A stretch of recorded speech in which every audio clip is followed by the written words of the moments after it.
Hey guys, Kim Wolf here with Affiliate Marketing Informant.com, and in this video we're going to talk about content scraping and the truths of it and the dangers of it. Now this is the second video in what I'm calling the Strategy Buster series, which is a series of videos talking about strategies that these gurus today are going to ask you to spend a lot of money on in specific products that they release over and over and over again. So the hope is that you get value from this video, you understand the pros and cons to some of these strategies, you understand how to identify them, and hopefully these will keep you out of trouble, which all of these strategies can get you in a lot of trouble if you are not careful. So we are going to talk about that today. And please don't forget, if this video helps you out, definitely subscribe to this channel so you can stay tuned to more videos like these, and definitely check out my links below. If you are struggling or failing online, I've got some awesome training for you that will show you exactly what's happening, why you are failing online, and what you can do about it so that you can actually get over it and you can actually find success online. Now let's dive into the truth of content scraping. In researching this topic for you, I have created this handy dandy cheat sheet all around this topic to remind you of what to look for so you can reference it over and over again. And don't worry, I've definitely included the link below in the description. You can access it free of charge. So let's talk about what content scraping is and why it can be really dangerous. But have no fear, because there is a correct way to use it, and we will talk about that too. Content scraping is really the act of taking content from websites online and publishing it to other websites online. Typically, these scrapers will copy the entire content, so all of the website, all of the pages, and pass it off as their own content so they can monetize it with their own products through affiliate links or selling their own products directly. So this is an example here where you can actually take a blog post URL, put it into a piece of software, and actually create a really quick PDF of the blog post. So the way content scraping works is basically software. The software makes requests to copy and save the content, and the beauty of the software is that it typically beats manually copying and pasting entire websites, because the software, or a bot as they call them, can actually save you hours, if not days, by downloading entire websites with hundreds and thousands of pages in just seconds. So that's why this type of software is popular. However, unfortunately, in Make Money Online affiliate marketing these days, products are sold with a lot of promise behind them using this strategy that can actually get you in a lot of trouble. And here's what I mean. So this is a quote directly from Cloudflare, specifically saying that content scraping bots are often used to repurpose content for malicious purposes, such as duplicating the content for SEO on websites, violating copyrights, and stealing organic traffic. So unfortunately, in the Make Money Online niche today, that is how this kind of software is used. But have no fear, it can be used in good ways and it can also be used in bad ways. So let's talk about the many ways that you can use content scraping. So the biggest reason obviously is to save time, but you can do things like turn your blog post into videos really quickly. You can turn your blog post into downloadable ebooks and PDFs really quickly. And you can even take the closed captions from your YouTube videos and create them into blog posts really quickly. So those are just a few of the ways, of the many ways that you can actually use this content scraping concept. Now, I'm actually going to walk you through a live example of how content scraping works and how it can be used in the right way. This is a blog post on my website. It was created back in 2018, but it's actually still very valid. It's still a topic that applies to most online marketers, especially in the beginning when you are just trying to launch a website and you need to buy a domain name. So I created this handy dandy, really long, very helpful blog post about how to buy domain names and lots of tips, because unfortunately when you go buy a domain name, you're going to be prompted with a lot of upsells and a lot of options, and it can be really confusing and overwhelming if you're a complete newbie and you've never done it before. So I took it on myself. This is probably 2,000, 3,000 words, and it's a pretty handy article. Well, say I would like to actually revive this content, and I could take this content and repurpose it in other ways. So one example is going to be to use a software called Designer. Now, Designer is a really easy to use ebook and PDF creator. So the way it works as far as content scraping is going to be this option right here. So I can actually import my blog post from a URL, and it's going to convert it into a ebook for me. So watch this. I'm going to demonstrate this live. So you put the URL in and you fetch it. So the software has actually gone to the URL, it's captured the link, and now it knows where it's going to actually get this information. So this is where the software is actually going to do its thing, right? So it's asking me some questions because it wants me to label my books. We're going to choose this particular template to use, and now it's preparing the ebook. So this is where the software is actually working to scrape the content from the blog post and bam, drop it into a PDF as you see here. Now, if you tried to do this on your own, it would take you hours to do this, but you can see this was literally created in a matter of less than a minute. So we've got how many pages here? So it created about 14 pages in about under a minute, just from scraping the content from this blog post and dropping it into a handy format like this. So this actually looks pretty good. I could save this and I could do several things with this. I could either use this as a lead magnet and have people opt in for it and give me their email address, or even better, I could use this as a bonus. So I could actually use this repurposed PDF as a bonus for potentially buying some recommended hosting from me, where you're going to have to go through these steps. So this guide would actually be attached with buying through my affiliate link, and I will give you the step-by-step guide. So I did go into Designer a little bit and just started tweaking some things. You can see I made some modifications, and it actually looks like a pretty handy guide that would be really nice as a bonus or even a lead magnet.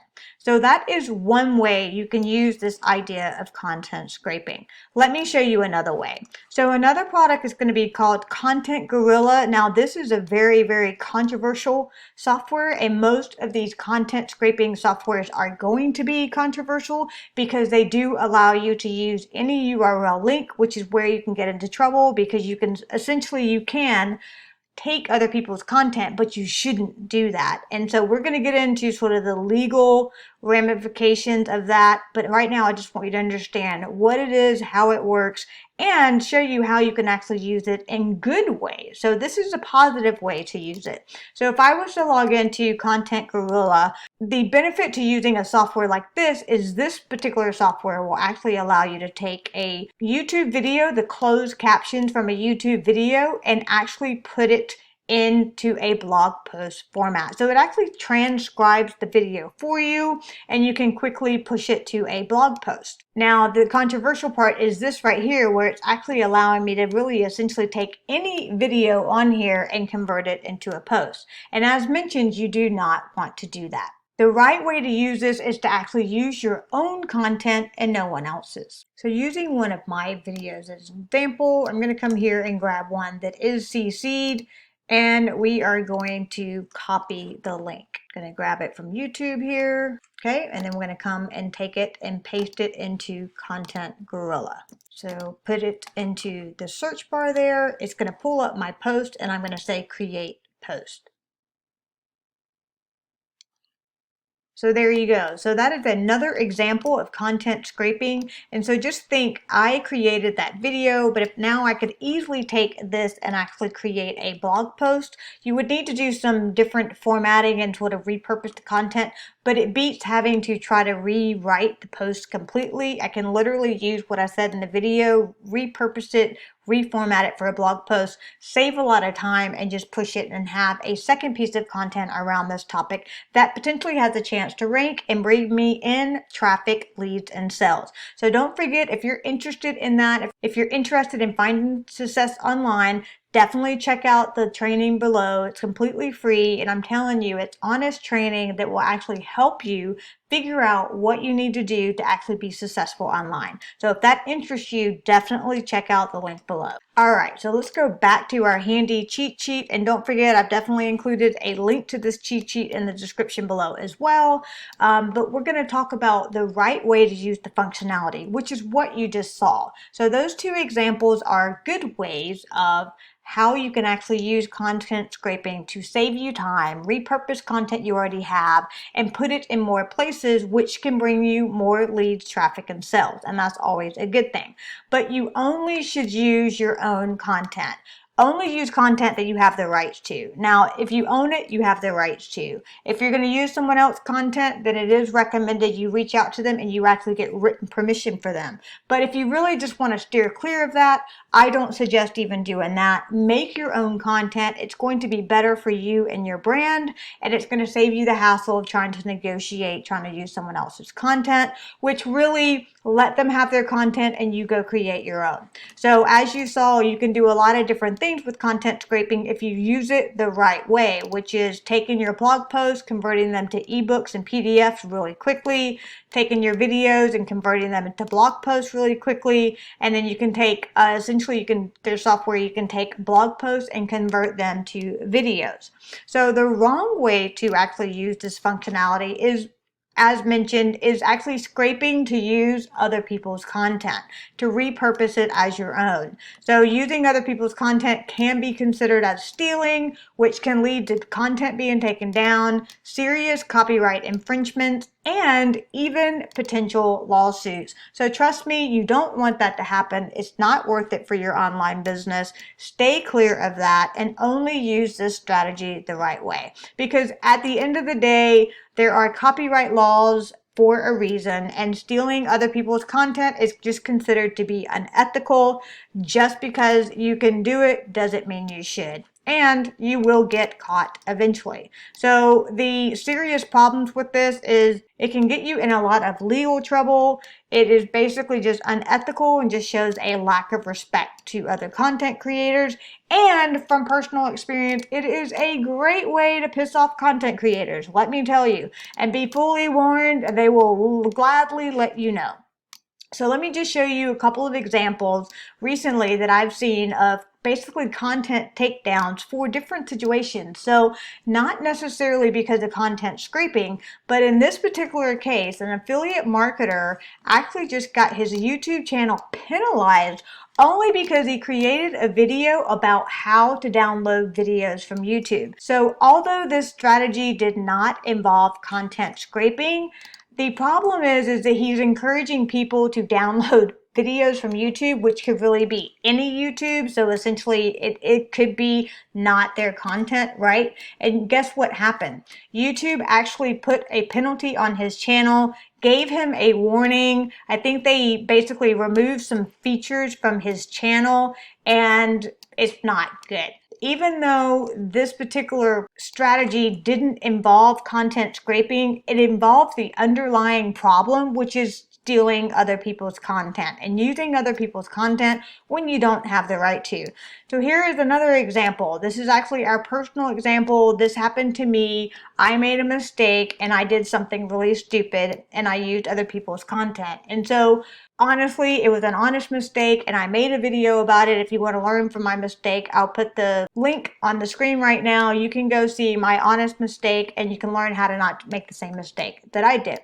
This did result into a copyright strike on our channel, but we only did this once. We learned our lesson pretty quick. Mistakes will happen to all of us. So the copyright strike was removed after 90 days because it was our first strike and we haven't done that again. And once again, this is not directly related to content scraping, but it is just related to the idea that you can't take people's content. Don't do it. So it's just one of the many ways you can get caught, penalized, and even shamed.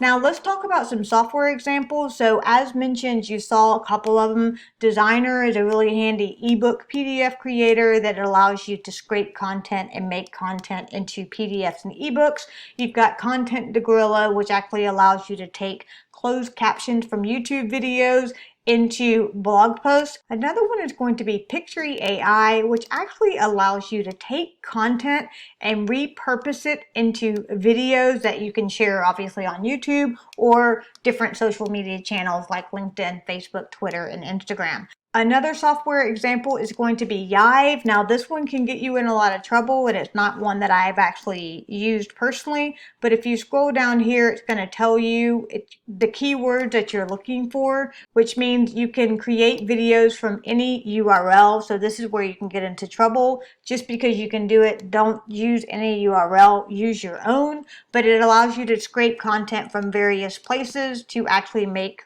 videos quickly and easily. So that's going to be Yive 3.0. And last but not least, another option is going to be Clips Reel. Now, granted, these are just going to be a few of the many that are out there, but the way to identify this particular strategy is to look out for the language. So promising you to be your instant video empire, that actually comes from Yive because it allows you to take content from any URL, basically from any blog post, video, Amazon, all these different places, allowing you to quickly repurpose your existing content. That is typically going to be a content scraper. Automate writing articles. Now, typically that means scraping other people's articles and then spinning them to make them different so that you can repurpose them. Another claim can be first page ranking without writing your own content. So that means stealing other people's content that is ranking on page 1, allowing you to repurpose it as your own, which is not going to rank on page 1 because it's going to be seen as duplicate content. So you have to watch out for that particular language, but that's going to be the promise and some of the ways you can kind of identify content scraping software and functionality. So I hope this video has helped you out. If it has, don't forget to subscribe to this channel. Stay tuned for more of these strategy buster videos. Definitely let me know if you like them. Leave me a comment below. And don't forget to definitely check out my free training link below. Thanks for watching, and I'll see you in the next video.